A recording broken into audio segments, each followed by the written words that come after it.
everyone, welcome back to the Earthdawn Survival Guide, the podcast for all disciplines, paths, players, and game masters, and the questers that are Josh and Dan. I am Dan. I'm Josh. And we today are going to talk about all things quizzical, because we have Email Palooza, 4, 5, something? I don't know. Kind of lost track of them. We mentioned in a recent episode that we haven't seen many emails.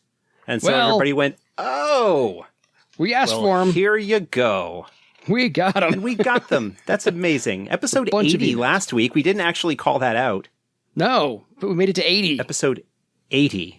Yes. So 81. We're closing in on 100, which I thought would be impossible to reach, but we're maybe even going to get there. Of course, the more emails we get, the closer we get.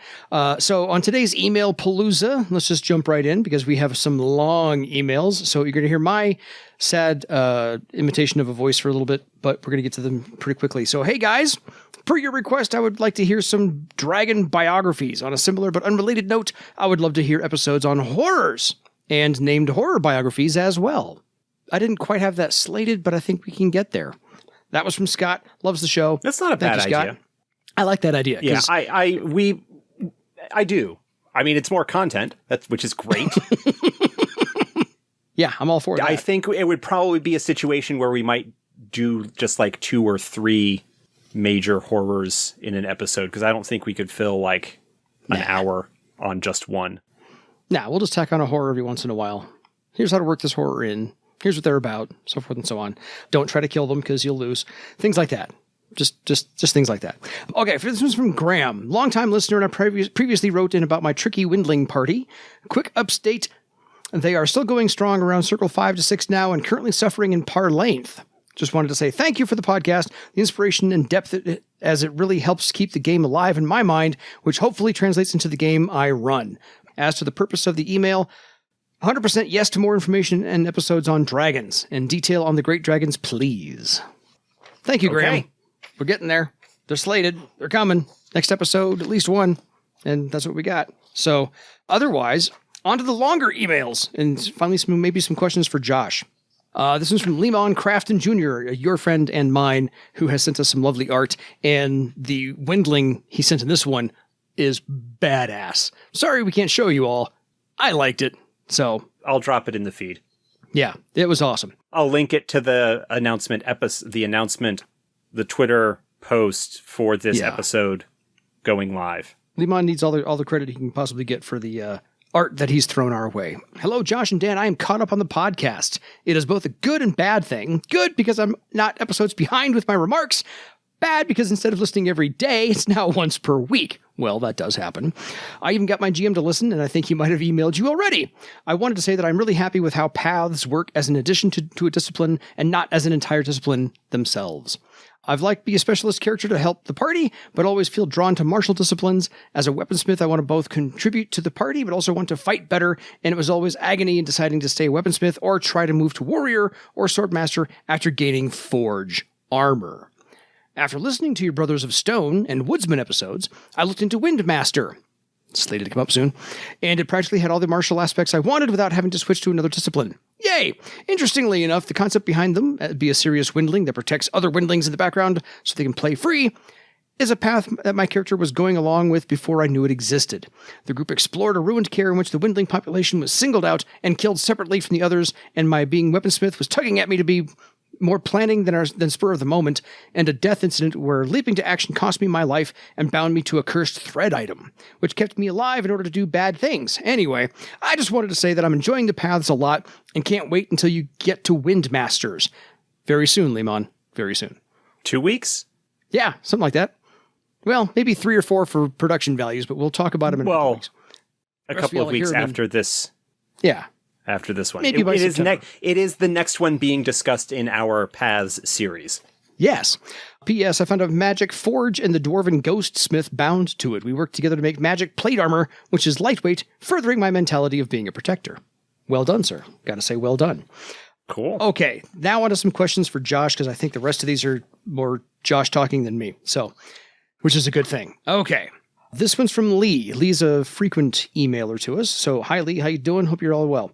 Hi guys, hope you are both well. Just some random questions about various stuff. Here we go. Number 1, Matrix items. A matrix item has a legend point cost based on its tier, where its tier is determined by the matrix level. Is the maximum thread limit for the item also restricted by its tier, i.e. enhanced matrix item is a journeyman tier item for legend point costs? Does it also have a maximum thread rank of 6? No. The spell matrix objects function cost-wise and rank-wise just like the talent. They can all, in theory, go up to rank 15, and the cost is just like the talent. So standard matrix starts at 100 and goes up. Enhanced matrix starts at 2 because it's sort of a journeyman tier, and so forth. Gotcha. The only drawback of them is that you need to have that matrix object on your person in order to cast any spells safely out of it. Okay. I think that's sort of clarified in the book. I don't have it right with me, but the intention is that for all intents and purposes, it functions just like the talent that it duplicates. Cool. Number 2, paths and similar things from earlier editions. Is there a possibility that we will see reworked options for Lightbearers, Bodyguards, etc., secret societies, and other nefarious or benign groups with plot hook suggestions? Lightbearers, we actually got a question about that a couple of weeks ago and answered that. It is possible that Lightbearers' path might be created at some point, as I mentioned the last time it came up. Yeah. We just need to find an appropriate place for it to be worth the effort in developing out. Yeah. Bodyguard was a discipline from 2nd edition. I think it was actually technically 1st edition. It was in the Path of Deception adventure from Living Room Games. Correct. I don't really know anything about it. Haven't looked at it in 20 years, or not quite 20 years. It's been a while. Yeah, so I don't know if there's anything in that might be suitable for a path. Other secret societies or cults or various other things, if there's an appropriate story place for them and something can be worked up, absolutely. There are not any concrete plans for such at the moment, but the nice thing about the paths framework is that it does allow more room for expanding those kind of niche applications that wouldn't really deserve a full discipline.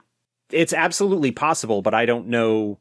There are not any specific plans for that right at the moment. We may see them. They may be possible in setting books from other areas. Again, I have not actually looked at the stuff for Vasgothia or anything like that recently to see if there's anything that's going to show up as a path or the like there. But yeah. Cool. Yeah, we're really happy with how they work, and so provide a lot of design space that does not risk so much treading on the toes of disciplines. Very cool. All right, this one's a little bit longer. Number 3, a worked example for the interplay between different detection and observation talents and skills, because I often see questions about talents like Astral Sight, etc., and the following should help give clarity to the situation. So he gave us a specific example. A player character enters a store. With their frequent customers, they know that either the owner or apprentice is always in front of the shop whilst it's open and there's no one in sight. Here's the setup. There's a thief adept using the silent stride talent behind the counter. They will vault the counter to block any exit through the door out to the street.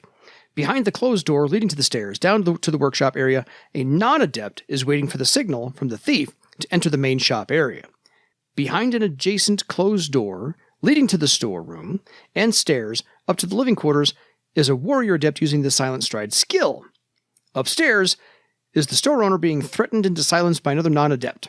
In the basement is the still warm corpse of the apprentice, which is being investigated by a curious ally spirit. How would different disciplines and talent combinations come into play for the PC in this scenario? Danger sense, half magic, perception awareness, astral sight, spell life sight, blah, blah, blah. All that fun stuff. That's kind of a long one. No pressure. This feels like one of those college level science things where they've got this diagram on your test. Mm-hmm. And you're like, person is here. Here are the various things. What are the blah, blah, blah, blah, blah. There's a lot going on here. Mm-hmm. Okay. We can break it down by sentence if you want. Well, so there is a thief adept using stealthy stride behind the counter. Mm-hmm. They will vault the counter to block any exit through the door out to the street. Behind the closed door leading to the stairs down to the workshop area, a non-adept is waiting for the signal from the thief to enter the main shop area.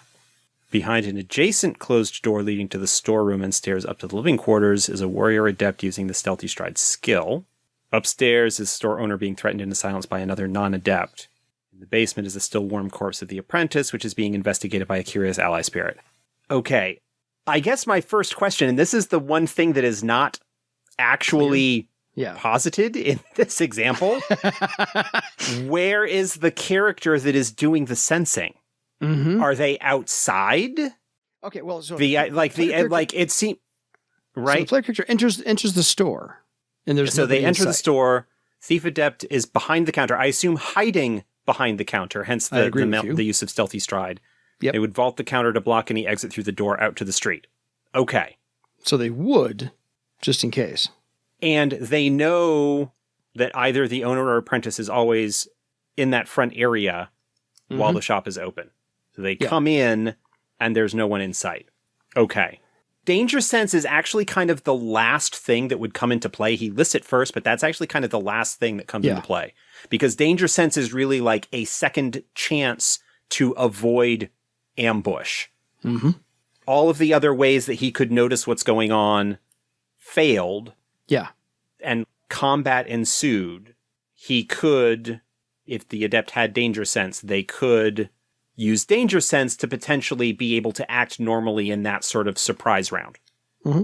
That's the easiest one. That only comes into play if everything else fails. Yeah, if something's going to come to the player character, that's when they would roll danger sense to see if they're aware of it. Right.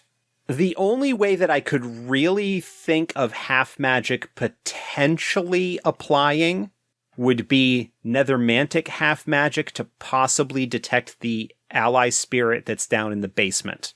I, however, given the circumstances, would not be inclined to allow that because it's sort of effectively in a different space. It's behind a door, down a stairs, down in the basement. Mm-hmm.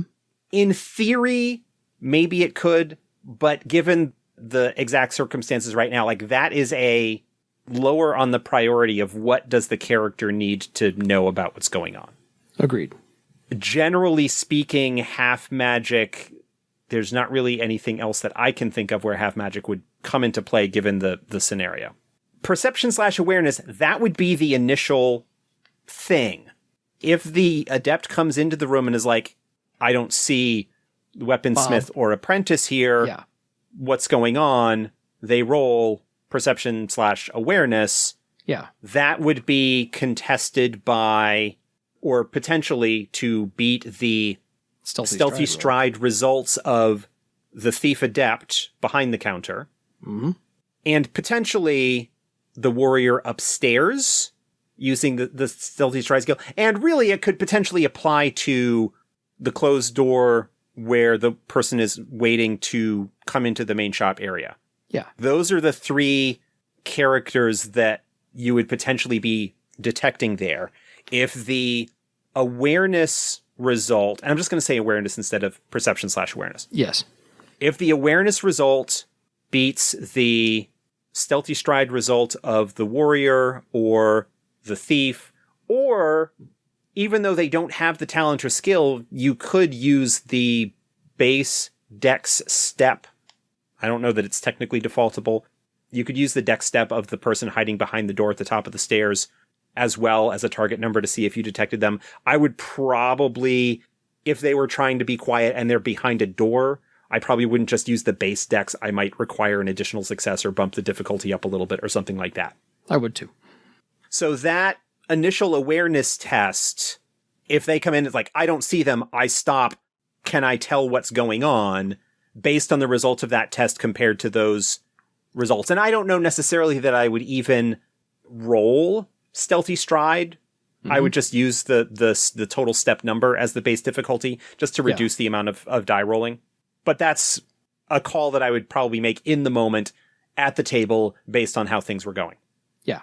But that would be the initial thing. It's like, okay, if you didn't detect the thief behind the counter, but you did beat the one for the warrior upstairs, you hear some movement upstairs. At that point, the character takes an action, in this case, just trying to sense what's going on. You provide feedback, the response to that, then they make another choice. At that point, it's assuming they're still just inside the door. Oh, I hear movement upstairs. Well, I'm going to go to the stairs and go up. At that point, whatever the next thing that happens, and your perceptive stuff, like the other stuff, doesn't matter. It's changed. Yeah. Right. The circumstances changed. There's another door that's leading, like if they know that goes up to the living quarters, they might head up there. And based on the exact layout of the room, they might pass by the thief hiding behind the counter and the thief might vault. Yeah. Basically, does the character continue to attempt to sense what's going on, detect what's going on, or do they take some other kind of action? Yeah. That's the first thing, is that perception awareness, target numbers, and go from there.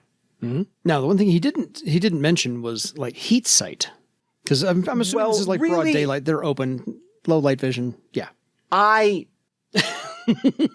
From a game mechanical standpoint, yes, low light vision and heat sight, really what they do is they counteract darkness penalties. Mm-hmm. I would not say, oh, you get a bonus to your awareness because you have heat sight and you can detect the heat of the...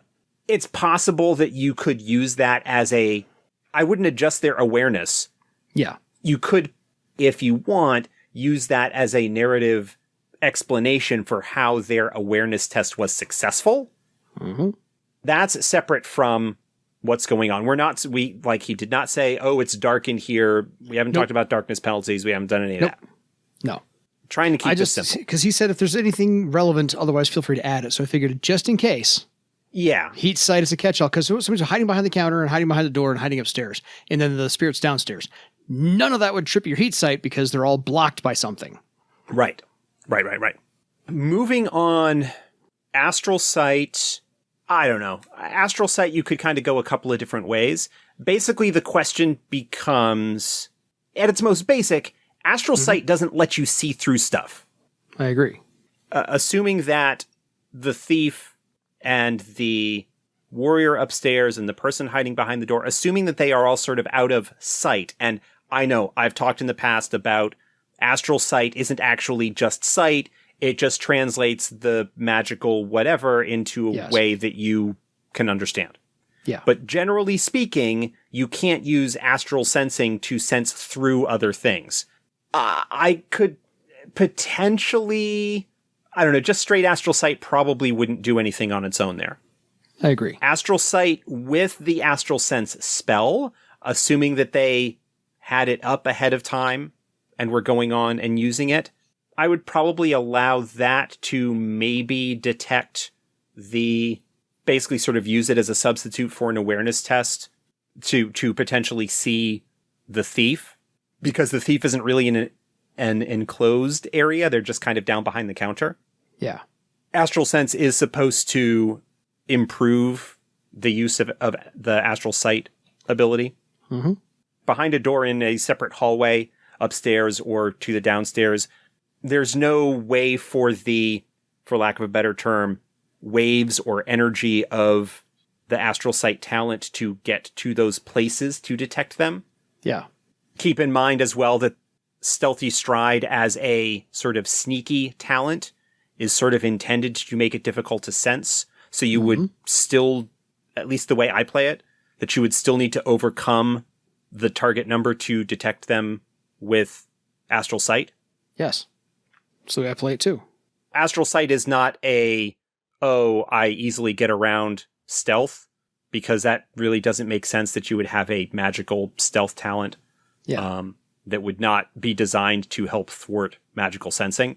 Life Sight has its own rules. Life Sight is a specialized kind of astral sensing that does allow you to see through non-living stuff.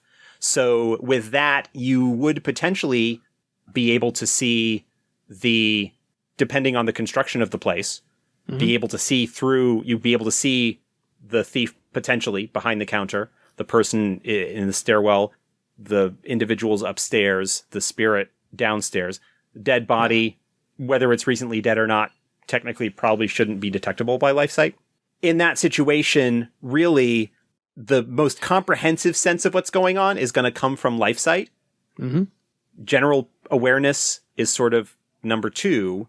And then based on the actions that the character takes, danger sense may or may not come into play. If they succeed in their awareness test and they're aware of things there, danger sense is, they're not going to be surprised. So danger sense wouldn't kick in, be a factor.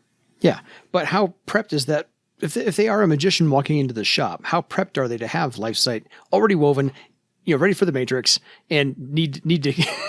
This is a friendly place. So the Astral Sight talent and Life Sight, those are both talents. Oh, okay. Sorry.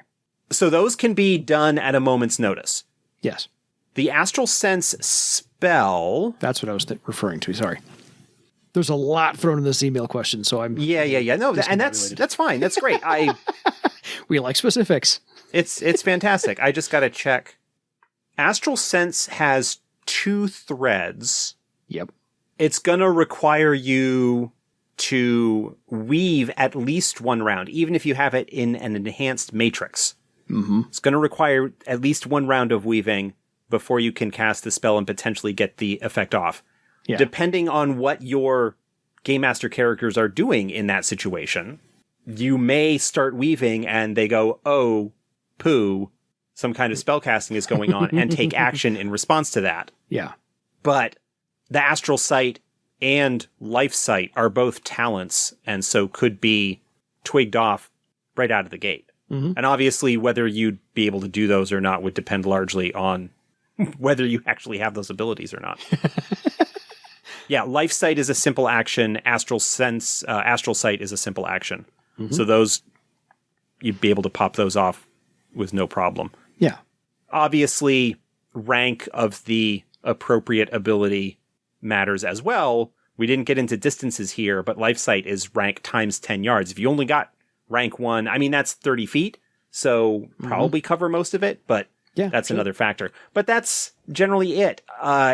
Into that situation, basic awareness right off the bat, if the adept wanted to use Life Sight or Astral Sight in conjunction or in place of that awareness test, I would probably just handle it as an awareness test and flavor what they learned based on what they did to try and discern that. Understanding that just a raw Astral Sight probably wouldn't detect anything because it doesn't let you see through the desk or the walls or the doors or anything like that. If you happened to have the Astral Sense spell up at the time, then maybe, but Life Sight is probably the best alternate detection to go into that situation with. So, okay. Thank you, Lee, for the lengthy question and the lengthy discussion that generated. So on to the next, because this is, again, Email Palooza. I'm going to call it 5. Why not? I don't have who sent this one down. I'm sorry, but I'm going to lose your name. Which one is Yes, it? Please. To be more specific, I think what I'd like to hear more about are those dragons that GMs might actually be able to use. For example, Asante and Night Sky, since they aren't great dragons and have a history of interacting with name givers. 2, Charcoal Grin, because of the potential ability to interact in par length. Icewing, Mountain Shadow, Divilganen, and the Denarastus because of their involvement in the meta plot. Also possibly Usan, Aban, and Earthroot. So far, he's not leaving anybody out, really. And Alamaze is cool for history, but less important for current ability. Oh, this is Jesse. Jesse. Thank you, Jesse. Jesse Furman. He does have a random question. Does Fasa have the ability and or inclination to release Little Treasures, the middle book of the Aina Isguraith trilogy by Caroline Spector? My understanding is that it was only ever released in French, and it would be really cool to see it in English. French and German, actually, I believe. There you go. Inclination, absolutely. Ability, yeah. Working on it. That is a matter of time and resources. Of which time is the resource? I would like to see it out. It is something that has sort of been on the list of things, like even back in the Red Brick days, was something that was being worked on. Yes, it absolutely would be really cool to see it in English. It is on my list of dream projects to actually get to and complete. Josh will die happy if he gets that thing done. I got a fan took and did a translation of the German into English and sent it to me. I've kind of looked at it, and it's not bad, but suffers from the problem that any kind of translation suffers from, which is that there were things that don't translate quite as well. So it's work to get it done. My question is, doesn't Caroline Spector have the original in English? Is she contactable? I don't know. That might make life a lot easier if she's just got the original manuscript. I mean, it's one of those things that's like in the list of priorities of things. Oh, yeah.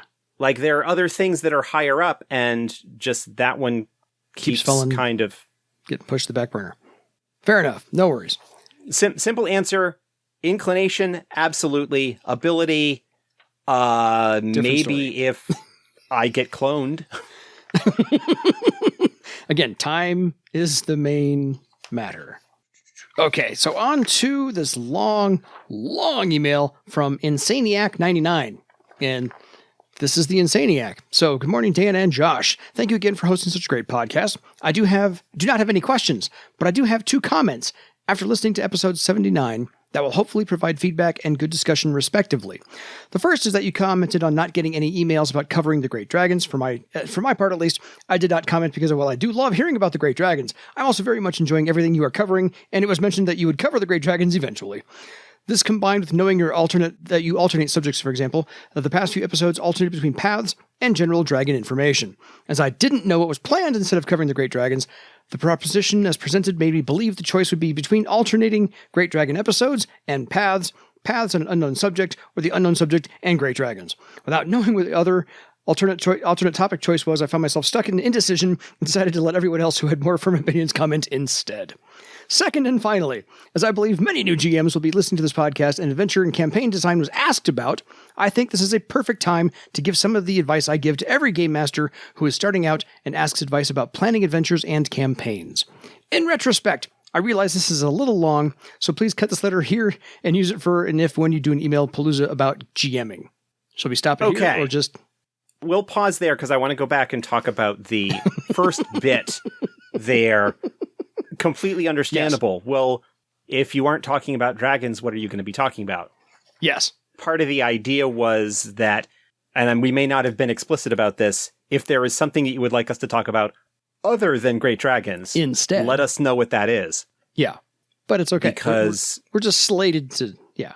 Out of those options, it would have been between paths and great dragons, or paths and something else, with the idea being if there is something else that you would rather we cover before we get to dragons, then let us know so that we can try and work that in. And just in general, if there is a topic that you want us to cover, let us know so that we can either sort of address it in an email episode or maybe work it into our rough production schedule in terms of the subject for a given episode.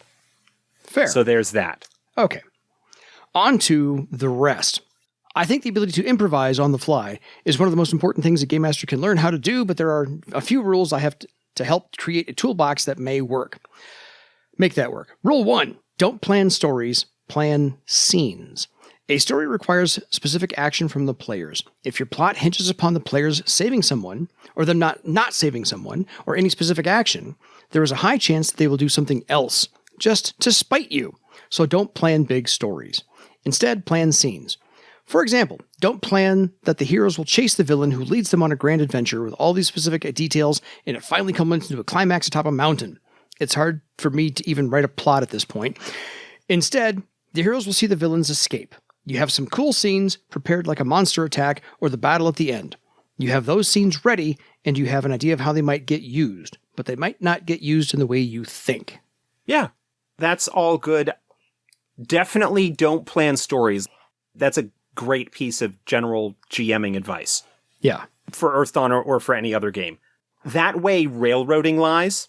Oh, this is what I had in mind for what's going on, and I'm going to kind of force the group to follow my ideas, my plot points. I call that shoehorning. You're shoehorning them over here.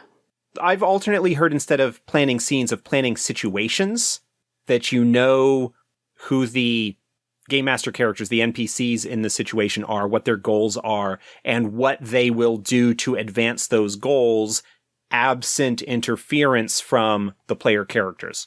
Yeah. So that you maybe have a timeline going on. There are various tools that you can institute to keep track of that sort of thing.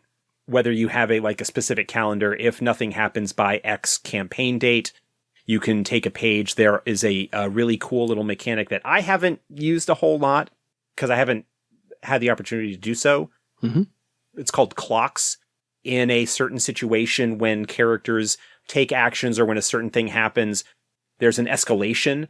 The next step in the process happens, that it's not necessarily keyed to a specific time or calendar date or something like that. It's keyed as a response to an action that the player characters take. Gotcha. Bigger picture, Yeah. the amount of... One of the big tricks of game mastering is trying to balance efficiency of prep time. You don't want to go necessarily and prepare a whole bunch of stuff that is not going to be used if your time is precious. The good thing is that if you do prep something that doesn't get used, you can set it aside and maybe bring it back later. That prep is not ultimately wasted. You might be able to change the set dressing or alter some of the situation without too much trouble. Yeah.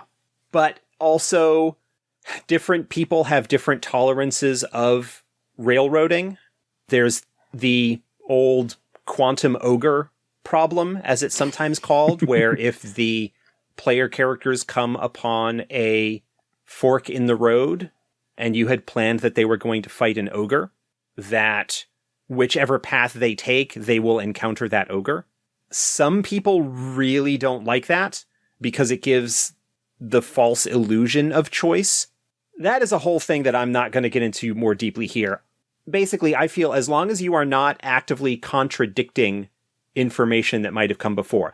If you have indicated to the group that down the right-hand path are the ogres, and they go left, you shouldn't have the ogres be there instead, because at that point you are breaking the authenticity of the setting. Mm-hmm. If they have done some legwork and have some idea of what's going on, then you don't want to contradict that unless there is something built into the game where those are not like, oh, this was just a rumor, various other things.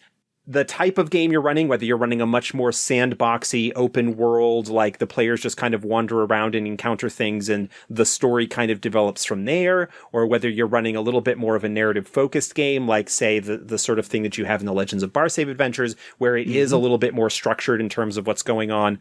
Yeah. All that sort of stuff should be hammered out, or at least discussed in your setup, in your session 0, in your initial play situation. Mm-hmm. It is perfectly fine to discover as you are going along that a particular style is not suiting you or working for your group particularly well. It's okay to revisit that and to say, hey, guys, this is kind of what I prepped, especially for less experienced game masters. It's generally easier to have a lot more prep stuff ready. Yeah. Improvisation is an incredibly valuable skill to learn as a GM. And most GMing advice stuff don't talk about it very much. Mm-hmm. I recommend very strongly. There's actually a book out. I forget whether it was from Evil Hat or some other publisher called Improv for Gamers. There's actually a second volume that is in the works that is going to be coming out. But just the idea of really basic improv concepts like yes and various other things. Look into that. The ability to improvise, or even just, hold on, guys, I need to think about this for a moment.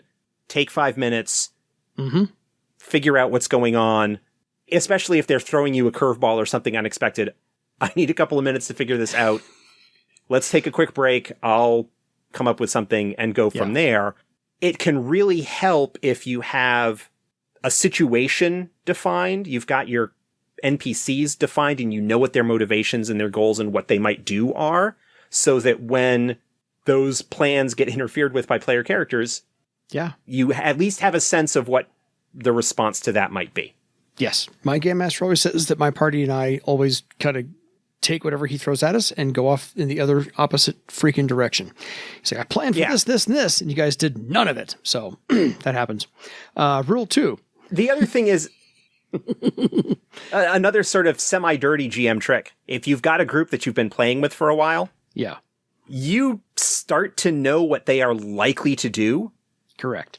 I have run for, especially my experience as a convention session GM, comes in very handy because I have run the same adventure for multiple groups. I'm good enough at this point that I know what the most likely choices are and can kind of have those planned out ahead of time. And then comfortable enough with my familiarity with the game system that if something really off the wall happens, I can just make something up and go with it. Yeah. Another dirty GM trick, you know what buttons you can press to get your group to do certain things. Exactly. Rule 2, the 3-clue rule. Anything you want your players to figure out, have 3 clues to point to it. Also, anything the players should complete, have 3 ideas on how they can do it. If they need a treasure, can they talk, sneak, fight? If they need information from someone, can they negotiate for it? Use brute force, sneak in and steal it. Need to get through a door? Could they bash it down, pick the lock, or maybe find a key somewhere else? Be flexible for the players' solutions. They should be able to come up with things you didn't think of, and you should be able to work it into a solution. This doesn't mean that the solution has to be easy, or that solving a scene one way instead of another won't have repercussions. Especially if you're talking like a kind of mystery or investigation plot, you probably want to have about twice as many clues as you think you might need, because there's no guarantee that the players will recognize that they are all clues or necessarily roll well enough. I am of the opinion that if you are going to have awareness tests, if they're searching an area or whatever, at least provide the minimum to allow them to move forward. Don't dead end a story or adventure or whatever on the chance of a bad roll, because bad rolls happen. And so kind of taking some ideas from other games, as the GM, be a fan of the player characters. You kind of want them to succeed. It doesn't have to be easy. No. But you kind of want them to succeed. You want them to face challenges, but you want them to overcome them, assuming that your table environment is not one that is a potentially lethal, sandboxy kind of thing. But you want your player characters to succeed, to face challenges, but to ultimately, hopefully, prevail, possibly at a cost. Yes. Multiple clues. Yes. Think of different ways that the group would be most likely to solve a puzzle or situation that they might come to. But also, getting back to improvisation, kind of connected to the earlier question, if they come up with something that you didn't think of, unless you can think of some legitimate reason why it wouldn't work that's within the narrative, even do maybe a no but, where, oh no, this doesn't, but maybe this avenue, or kind of find some way to take their ideas and incorporate them and work them in. Yeah. Yes, it doesn't necessarily mean that the solution has to be easy, or that there won't necessarily be repercussions, maybe even not necessarily right away, but down the road if you're running a longer game based on what they might do. Yeah. Rule number 3, opponent motivations. Everything has a motivation. Monsters and NPCs are not mindless automata, and if they are mindless automata, they are almost guaranteed to be controlled by someone who isn't. Monsters are just animals that have the same motivations your dog does. They want food, shelter, safety, take care of after they're young, etc. Villains aren't villains to be villains. They have a motivation, a goal they want to complete. They will work on those goals even without the player's interaction. The story comes from where the villain goals and the player character's goals intersect or align. Yeah, we talked about that just a couple of minutes ago. Yes. Understand your characters, what their motivations are, what they will be doing. Yeah, the bad guy's going to do what the bad guys do, whether the good guys show up or not. Rule 3, subsection A. Most villains are heroes in their own mind. Villains often feel wronged or trying to fix things or have another way to spin their plan such that they look like a hero in their own mind. Mostly. It comes down to motivations. The motivations can be absolutely awful. I want to not caveat that, but I want to hang a little addendum to that, because I'm not super crazy about the idea of the villain feels like the hero of their own story. Yeah, kind of. But that doesn't mean that they're not doing bad things. And I kind of want to take a great bit of philosophy from the late, great Sir Terry Pratchett, who summed up evil in such an amazing way. I think the actual expression was not evil, but was sin. Yes. But the same basic concept is when you start treating people like things. Yeah, I'm okay with that. That dehumanization, you talk about Theron slavery, for instance, and the knots that sometimes you must tie yourself mentally into in order to justify an abhorrent practice like that. Just as one example. Mm-hmm. No, because evil is a choice. You have to decide to do bad things to other people, and that's a choice that you've made. So the bad guys made a choice somewhere to do that wrong. Rule number 4, know when to break all the rules, even these. As Barbossa said in Pirates of the Caribbean, the code is more what you'd call guidelines. Now you have all the pieces. Yes. It is time to put them together. Take scenes you want to have to create bullet points of a story. You can work forwards, start the story, or work backwards. Start with the scene you want to work up to and create plot points that your story will hit. For example, McEvil lost their loved one and wants to resurrect them. To do this, they will destroy, sacrifice, an entire city. McEvil needs to get the spell needed for this. McEvil needs to get the components to cast the spell. McEvil needs to perform the spell at a special place and time. If McEvil succeeds, then the town dies and his loved one is resurrected. Or are they? Players have multiple chances to try and stop them, the prep work, or see the story in general. If they choose not to act, they get consequences. City dying, perhaps it wasn't a resurrection spell, but a horror summoning spell. Flesh each of these steps out with a few things on how the villain plans to do it and how the players can find and interfere, and that may or may not mean fully stopping the plans. Bam! You have a short session or campaign. Now, create a few of those.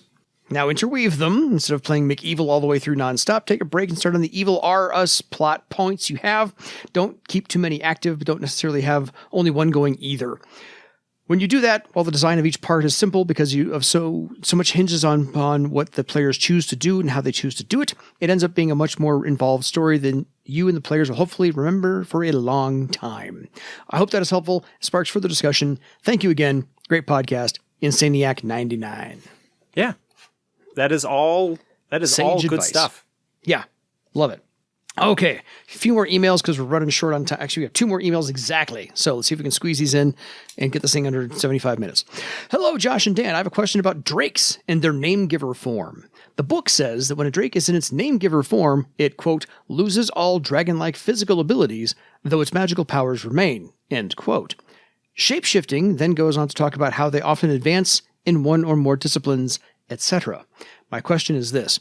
What is the starting point when you start to build out their adept details? For instance, say I want to create a Drake NPC that has a human name giver form and some elementalist and scout circles. Do I start with a character that has the attribute steps of a Drake, or do I start as though I'm building a human PC from scratch? I'll let Josh think on that one for a quick sec. What about defenses, armor ratings, unconsciousness, and death ratings, wound thresholds, yada, yada, yada? I searched through my 4th edition books and couldn't find any examples of Drakes in name giver form to see any stat block examples. Thank you for the information. Yeah, because there aren't any. That was by design or space constraints. Yeah. But thank you for the information in this regard, Joe. Okay, Joe. Let's see what we can help you out with. Okay. Yeah. Lacking any other clarification at the moment. Yes. The first place that I am going for this is the 1st edition adventure Shattered Pattern, which features a Drake in it. And I want to see how it gets handled here. I often reference all the books in my position as well, just because if someone else did the legwork for me, I'll let them do the legwork for me. All right. In Shattered Pattern, the stat blocks for the Drakes that are NPCs in that adventure are given Drake stat blocks then with a list of the talents that they have access to when they're in their name giver form. Mm-hmm. Those talent ranks are added to their Drake steps. Attributes, yeah. Yeah, their attribute steps, which is fine. And it's perfectly fine to handle them that way. The only issue is those make their overall step numbers very high. Ridiculously high. Meaning that it is going to be fairly clear to anybody maybe that is paying attention that they are more powerful than a normal name giver, even one of a, upper journeyman or low warden tier, master tier adept. So that is one option. Another option is to have them with sort of completely separate stat blocks for their name giver form and their Drake form. That maybe rather than building them out as you would build a player character in terms of how many attribute value points they get and stuff like that, that you just kind of assign what seems appropriate and maybe have them be a little bit higher than they otherwise would. And that largely depends on, do you want the Drake to be able to operate secretly? Is it okay that their sort of Drake nature be basically revealed by the fact that they're rolling step upper 20s and low 30s, which seems really weird for a sixth circle adept. Yeah. Mm-hmm. So there's that.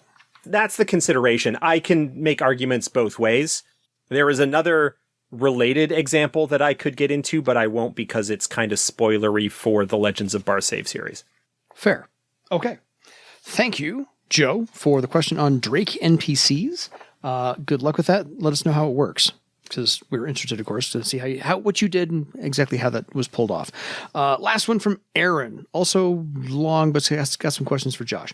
Hi, guys. Been keeping up to date with the episodes. Fantastic work on dragons, by the way. I have dismissed the idea of including dragons in my game due to them being so powerful, but having listened to the past few episodes dedicated to them, I am convinced that some kind of inclusion in the future will come about. They are just so full of flavor, not just a stat block like any other encounter can be. A puppet master behind the scenes sounds like a lot of fun. And in answer to your question, yes, I would love to hear more about individual dragons. It will likely aid me in deciding which of them will play around with my group. And I like the idea of a Travar scavenger hunt. My players are pretty close to Travar right now. I am half tempted to drop some hints about returning. So down to the questions. Well played, Josh. Number 1, are you planning an episode miniseries on horrors similar to how you did with dragons? When such a great job done with dragons, I think it would be a shame to pass over some of the game's most unique creatures. Well, talked about that earlier. Well, it'll be on the list.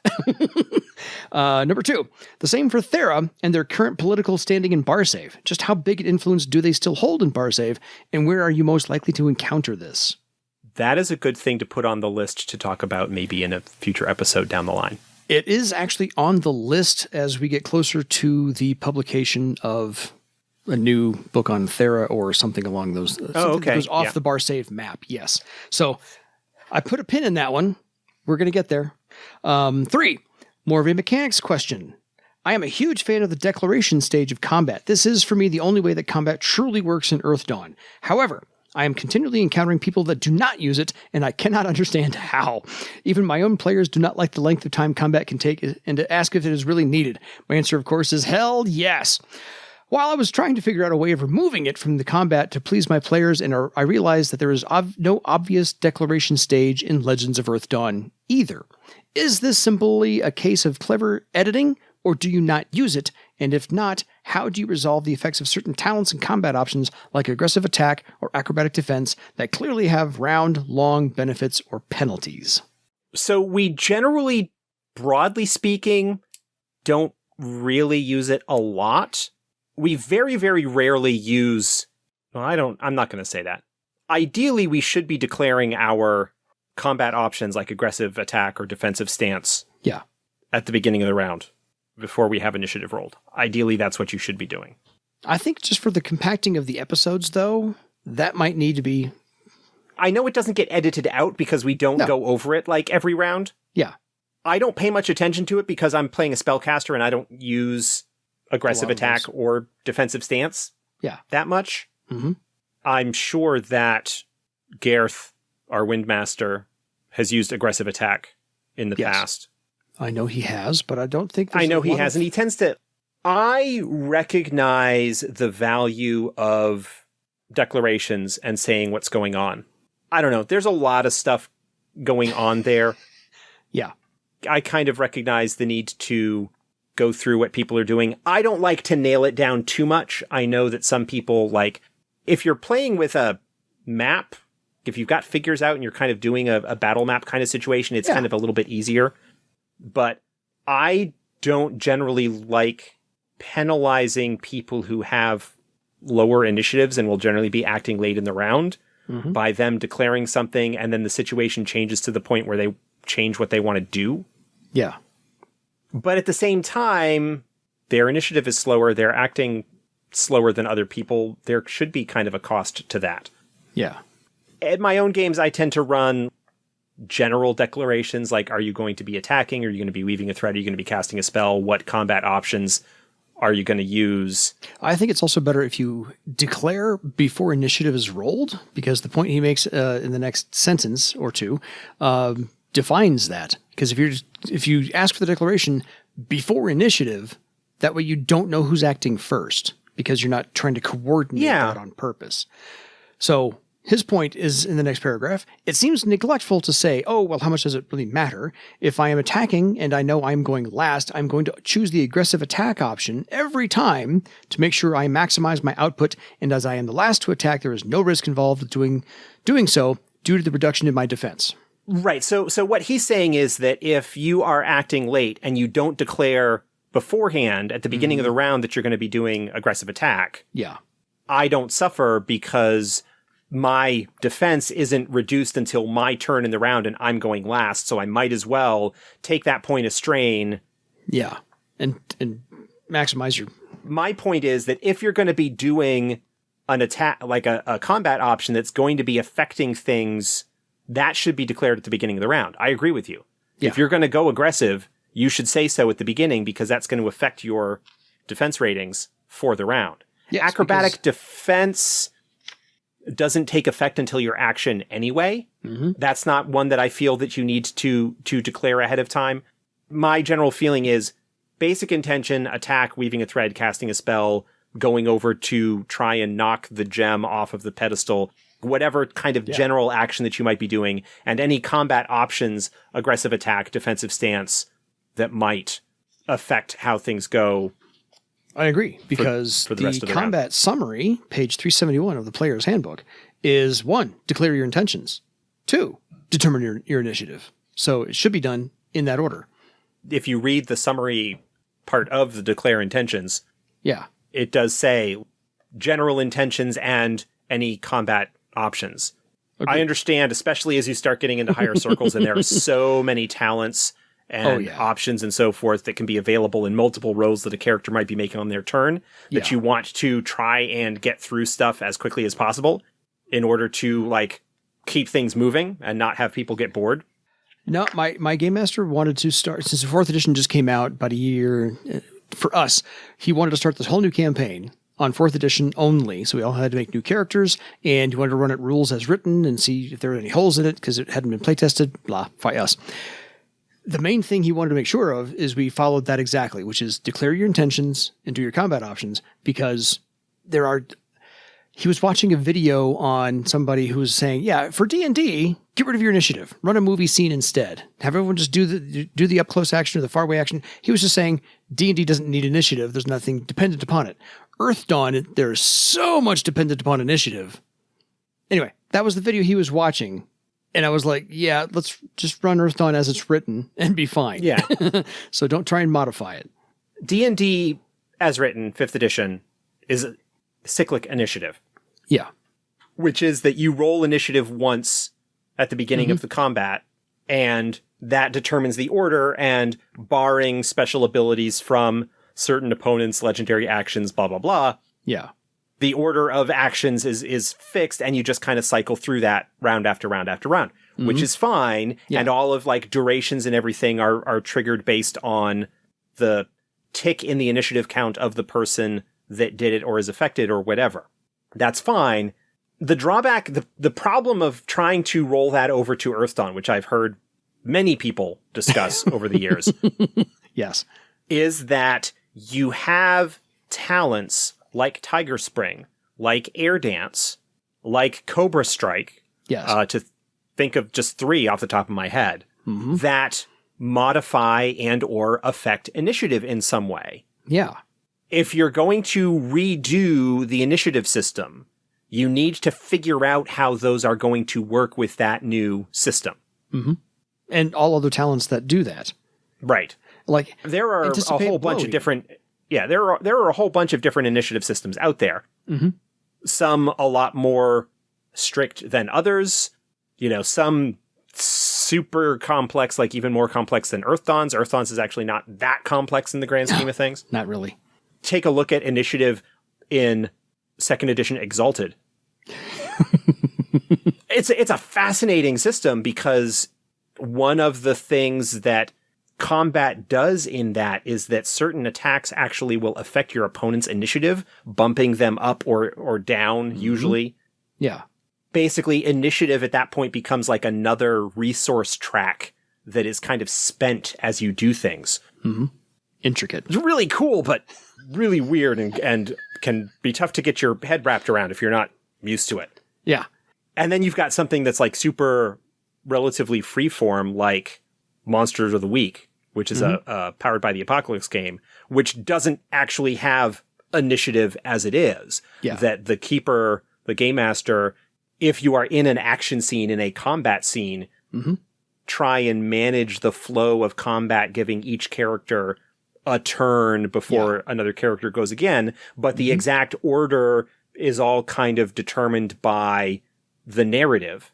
It's helped that in that system, the game master doesn't actually roll dice. Everything is triggered off of the dice that the players roll. And so if a character is rolling an attack and they get like a certain result, they may suffer damage as a result of that roll because yes, they hit the monster, but the monster hit them back. Yeah. There's so much connected to the moving parts of the system in Earthdawn that basic modification to initiative is harder than it might seem. Yeah. Because you basically need to figure out what's being done with these special talents that modify initiative and allow fast characters to go even faster. I'm sure there's a solution. I just have not really put my brain to trying to figure out what that might be. Yeah, fair enough. I don't have any other suggestions other than the other players shouldn't know who's going first because you're all trying to act simultaneously. So you shouldn't get to know that you're going to go last and therefore modify what you're going to do unless you're choosing to hold your action based upon someone else's other action. That's the only thing I can do for a house rule. That's it. That's my 2 cents. Yeah, that's a like figure out what's going on kind of thing. Like it is possible to run Earthdawn combat a little bit more freeform in terms of being a little bit looser with regards to declarations, assuming that your group is staying true to the narrative of what's happening in the scene. And as the game master trying to rein in that metagaming thing that he's worried about, that he mentions there at the end, oh, if I'm acting last, why wouldn't I decide to go aggressive that round, but not mention it until my turn? I mean, if you've got people who are cheesing it like that, then you need to rein that in. Agreed. Because you get the bonus when you go. If you've got a situation where the combat is the situation, like who's squared off against who and what's going on is relatively static. And sometimes, even if you're not necessarily going hardcore, like hex map, tracking the exact position of things, just having a general idea. Yeah. Even if it's just like loosely sketched out of what's going on and so forth. And does this make sense in the narrative that they'd be able to do this? Yeah. Fair.